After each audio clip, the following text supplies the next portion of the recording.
Bonjour les filles, je suis très heureuse de vous retrouver aujourd'hui comme promis pour un petit récap de ce qu'on a discuté, de ce qu'on a vu ensemble hier lors de notre première rencontre et je vais également prendre un petit peu de temps pour répondre aux différentes questions que j'ai reçues depuis hier.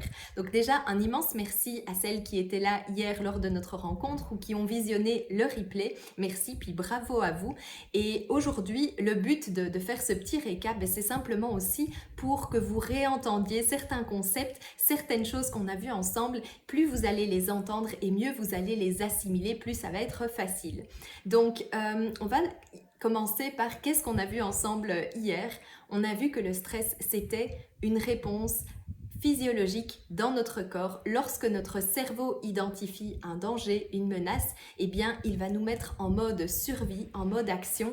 Il va déclencher toute une série de réactions dans notre corps pour que on soit finalement le mieux armé pour faire face à cette menace, qu'on ait le plus de chances de survie. Donc on va avoir l'adrénaline qui va monter, on va avoir notre rythme cardiaque qui va s'intensifier, notre respiration qui va s'accélérer, notre vision qui va aussi s'améliorer et on va avoir toutes les fonctions qui ne sont pas nécessaires à la survie immédiate, donc la digestion, la croissance, la reproduction, la fonction immunitaire aussi, toutes ces fonctions, elles vont être inhibées, elles vont être mises en veille. D'accord? Donc ça, c'est le mécanisme physiologique du stress. Donc pourquoi on dit que le stress, c'est quelque chose, c'est un ennemi à combattre? Eh bien, le problème du stress, finalement, ce n'est pas un stress occasionnel, puisque là, on voit que c'est vraiment très utile. Ça nous permet de survivre à une menace, mais c'est plutôt lorsque on subit des attaques trop régulières ou trop intenses et à ce moment-là, qu'est-ce qui se passe? Notre corps, il n'a plus le temps de revenir dans son état normal,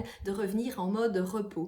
Et c'est un petit peu comme un muscle, lorsqu'on l'active beaucoup, on l'entraîne beaucoup, eh bien il est super fort, super réactif, donc plus on va être en mode action, en mode survie, on est en hypervigilance et plus ça devient difficile de basculer en mode repos. Au niveau de notre système nerveux, on a aussi parlé de deux systèmes nerveux, le système nerveux sympathique qui correspond à ce mode action, cette hypervigilance, et le système nerveux parasympathique qui correspond au mode repos.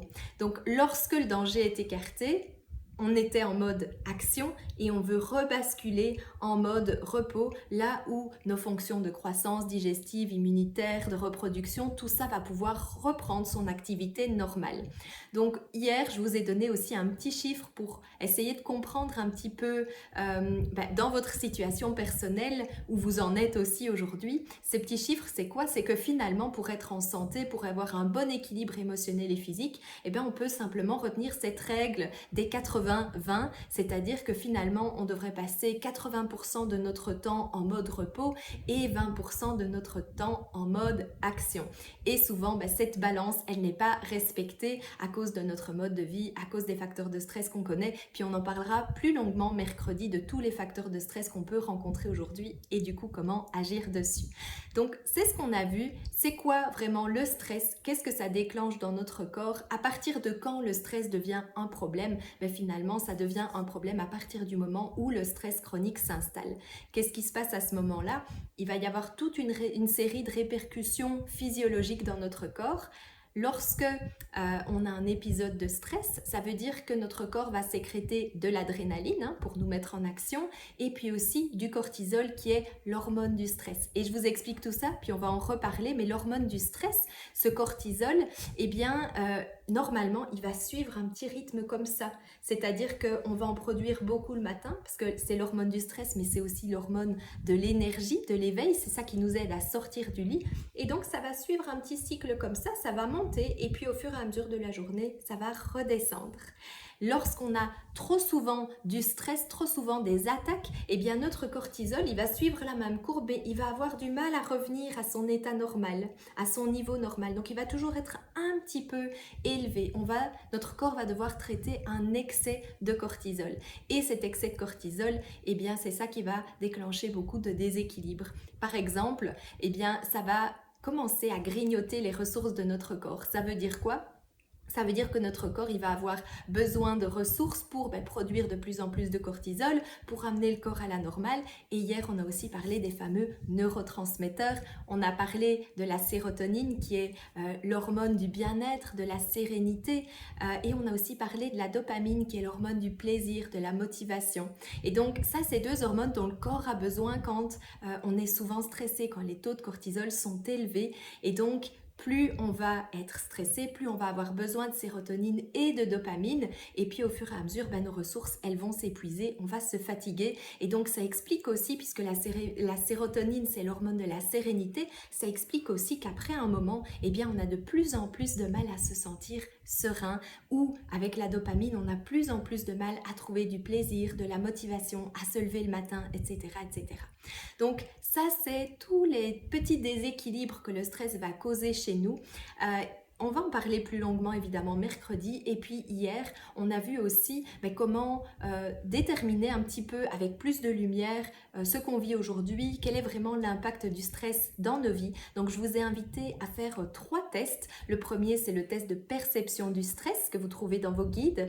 Le deuxième, c'est de pouvoir identifier quand vous êtes stressé. Parce que si, on a parlé tout à l'heure des 80-20, si vous n'arrivez pas à identifier, comme ça a été mon cas pendant très longtemps, que vous êtes en mode action, que vous êtes stressé parce que vous n'arrivez plus à écouter votre corps, c'est difficile de pouvoir décider de changer cet état. Donc, la première chose à faire, c'est de pouvoir réapprendre à écouter son corps et à identifier les signes du stress. Qu'est-ce que ça va faire vraiment? Quels sont les ressentis physiques dans votre corps? Donc je vous invite à faire évidemment ces tests, et puis aussi à mettre un petit peu de clarté aussi sur vraiment comment le stress impacte votre vie aujourd'hui, que ce soit vos différents domaines de vie, mais aussi avec les déséquilibres physiques que le stress peut créer chez vous. Donc ça, tout ça vous trouvez dans votre guide évidemment, et puis je vous invite vraiment à le faire avant mercredi. Si vous avez des questions là-dessus, évidemment, vous me les posez. Donc, on a vu c'est quoi le stress, on a vu l'impact sur notre corps au niveau des neurotransmetteurs, au niveau des déséquilibres physiques. On sait que ça peut créer toute une série de dysfonctionnements. Le dysfonctionnement du nerf vague, comme c'est le nerf le plus long dans notre corps qui va régir et réguler toute une série d'organes, de processus dans notre corps, notamment la digestion, aussi la respiration. Donc tout ça, ça va expliquer qu'on va pouvoir connaître aussi des tensions musculaires, on va pouvoir connaître des douleurs chroniques. Donc au fur et à mesure finalement que notre organisme va se fatiguer, que le stress va grignoter ses ressources, les déséquilibres physiques vont s'installer. Donc on verra évidemment à nouveau tout ça plus en détail mercredi, mais je vous invite vraiment à apporter déjà cette lumière, à avoir déjà cette compréhension de c'est quoi l'impact du stress aujourd'hui dans notre vie. Et un élément très important aussi qu'on a abordé hier ensemble, c'est finalement pourquoi vous faites cette démarche aujourd'hui, pourquoi vous avez décidé de prendre cette décision de changer les choses. Et je trouve que c'est aussi très important de mettre des mots là-dessus. Il y a aussi un exercice spécifique dans le guide à ce propos, parce que ce sera votre fil conducteur tout au long de la démarche que vous allez commencer maintenant. Quand vous serez découragé, fatigué, votre pourquoi, ce sera vraiment votre raison de continuer à avancer. On a vu aussi ensemble que peu importe les résultats des tests, peu importe où vous en êtes aujourd'hui, ce qui est important, c'est simplement d'en prendre conscience pour pouvoir agir dessus. Et on a vu aussi ensemble que tout ce que vous allez faire maintenant, je vous ai demandé de l'appréhender avec de la curiosité, avec un esprit ouvert, avec beaucoup d'observation, parce que peut-être que les changements ils vont être subtils au début. Votre stress chronique, votre burn-out, il ne vous est pas tombé dessus en général du jour au lendemain. Souvent, parfois, on peut avoir l'impression que c'est le cas, mais ça a mis des semaines, des mois, voire des années ou des dizaines d'années à s'installer. Donc, soyez aussi patient avec vous-même, avec toute cette approche d'exploration qu'on entame ensemble. Donc ça, c'était en quelques mots ce qu'on a vu hier. Donc, je vous invite à revisionner le replay s'il y a des concepts que vous n'avez pas compris, à venir me poser vos questions également s'il y a des choses vraiment qui vous chiffonnent, comme on dit chez nous en Belgique. Donc, venez, je suis très très heureuse de continuer continuer à échanger avec vous. Donc c'est quoi les questions que j'ai reçues jusqu'à présent? J'ai eu beaucoup de questions au niveau technique. Donc c'est quoi ces questions? C'est où on peut trouver le lien vers le guide avec tous les exercices, où on peut trouver le lien vers la boîte à outils avec les vidéos. Donc vous avez reçu un email ce week-end. Si ce n'est pas le cas, vous pouvez nous envoyer un petit message, mais de toute façon on va vous remettre ici dans cette vidéo, on va vous remettre les liens, comme ça vous avez juste à cliquer dessus puis ce sera beaucoup plus facile. On m'a demandé aussi pour celles qui ont choisi de recevoir l'e-book. Donc si vous ne l'avez pas encore reçu, envoyez-moi un petit mail ou un petit message privé. On va vous donner ou redonner les accès. Parfois, il y a des emails qui se perdent notamment dans les spams. Donc allez aussi vérifier vos spams. Encore un petit mot sur les personnes qui ont choisi leur rencontre individuelle. Donc ces rencontres individuelles, c'est vraiment des moments très précieux puisqu'on va passer en revue votre situation personnelle. Donc celles qui ont choisi cette option, mais n'oubliez pas de prendre vos rendez-vous parce que moi je suis très impatiente d'avoir ces moments d'échange avec vous et puis de vous aider au mieux avec des conseils qui seront vraiment adaptés à votre situation personnelle. Donc à nouveau, envoyez-moi un petit email ou un petit message si vous ne savez pas comment faire pour prendre votre rendez-vous. Ça, c'était pour les questions plus techniques. Je regarde si j'ai encore une autre question à ce propos. Non. Donc là, on va maintenant passer aux autres questions. Donc les autres questions, qu'est-ce que c'est ? Premièrement, j'ai reçu une question, ou plutôt un questionnement, je dirais, sur une personne qui, à l'idée de cette parenthèse, à première mise en action qu'elle a fait, elle ressent une très forte résistance. C'est-à-dire que plus elle veut agir sur son stress, plus elle veut agir sur cette situation, plus elle se sent stressée et plus elle a du mal au point où elle se questionne si c'est vraiment opportun pour elle de suivre cette parenthèse. Donc, je vous ai aussi mentionné pendant la rencontre hier que c'est un processus et puis c'est un processus de guérison qu'on entame, d'accord? C'est étape par étape. Et c'est tout à fait possible aussi que ce chemin, ce processus, ce ne soit pas un chemin qui soit linéaire, qui va être tout droit et puis tout plat. C'est probablement un chemin qui va prendre des détours, probablement il va y avoir des creux, des bosses, peut-être on va tomber, puis on va se relever et on va continuer. C'est possible que puisqu'on va aller creuser des choses, parfois des choses qu'on a profondément enfouies cette semaine, c'est possible qu'on ressente nos inconforts, nos pensées, nos émotions négatives, qu'on les ressente avec plus d'intensité. Alors ce que je vous invite à faire, si c'est le cas pour vous, je vous invite à ne pas vous décourager, ça c'est la première chose, et je voudrais juste vous partager quelque chose qui est mon expérience personnelle aussi, c'est que lorsqu'on résiste à quelque chose, lorsqu'on est en colère contre quelque chose et qu'on veut à tout prix le changer ou qu'on ne veut pas l'accepter, eh bien on nourrit cet inconfort, on lui amène de l'énergie. Donc c'est difficile parce que c'est quelque chose qui nous fait souffrir, dont on veut sortir, c'est quelque chose qui nous met en colère, on ressent beaucoup de résistance par rapport à ça parce qu'on ne veut plus que ça fasse partie de nos vies et plus on ressent ça et plus on le nourrit et ces sentiments s'intensifient, donc c'est un vrai cercle vicieux. Donc comment on en sort? Eh bien ça passe par à nouveau tout simplement se dire ok, je ressens ça, mais après tout, est-ce que ce n'est pas normal? Est-ce que ce n'est pas ok de ressentir cet inconfort? Vous traversez des situations qui sont douloureuses, qui sont inconfortables. Est-ce que ce n'est pas normal finalement de ressentir cet inconfort? Et finalement, au lieu de vouloir absolument éliminer cet inconfort, de se dire ok, c'est présent, je l'accepte, je sais que c'est temporaire, je sais que c'est une situation qui ne va pas être là de manière permanente. C'est peut-être la peur que j'ai, mais c'est un fait, elle n'est pas permanente. Donc simplement revenir à nouveau, prendre le temps de se connecter et de se dire ok, qu'est-ce que je ressens physiquement à l'intérieur de moi lorsque j'ai ces pensées qui surgissent, lorsque j'ai ce sentiment de colère, de révolte, lorsque je sens cette résistance. Et simplement se dire c'est ok d'accepter cet inconfort. Et avec chaque expiration, vous venez simplement accepter, noter qu'est-ce que ça crée chez vous? Des tensions, des contractions, un sentiment de douleur dans le ventre. Simplement accepter et respirer au travers de cet inconfort. Et petit à petit, mon expérience c'est que ça va dissoudre et ça va aider à ce sentiment à se dissiper beaucoup plus rapidement. Donc c'est ce que je vous invite vraiment à faire, à être plus dans l'acceptation et puis à être un petit peu moins dans la résistance. On va travailler aussi évidemment dessus toute cette semaine. J'ai une deuxième question par rapport à l'exercice de respiration. Donc c'est dans la boîte à outils, c'est l'outil pour vous permettre de diminuer le stress rapidement.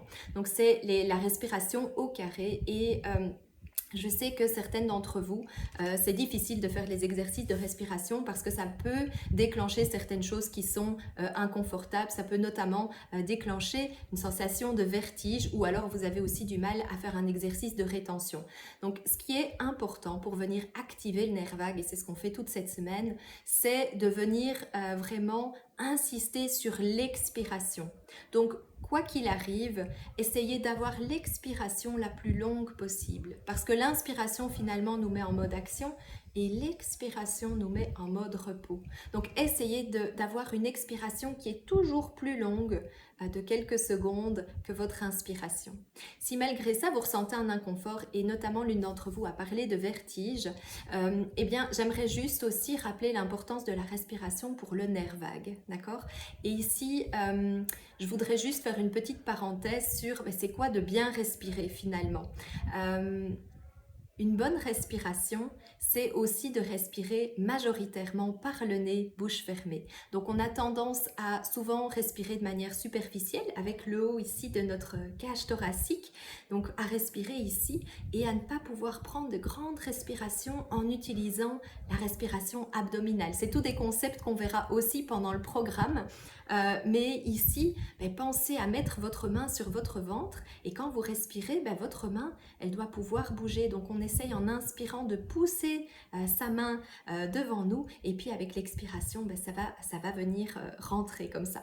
Donc ça, c'est vraiment ce que je vous invite à faire. Donc la respiration abdominale par le nez. Pourquoi? Parce que ce qui est possible lorsqu'on respire beaucoup par la bouche, c'est que ça va favoriser l'hyperventilation.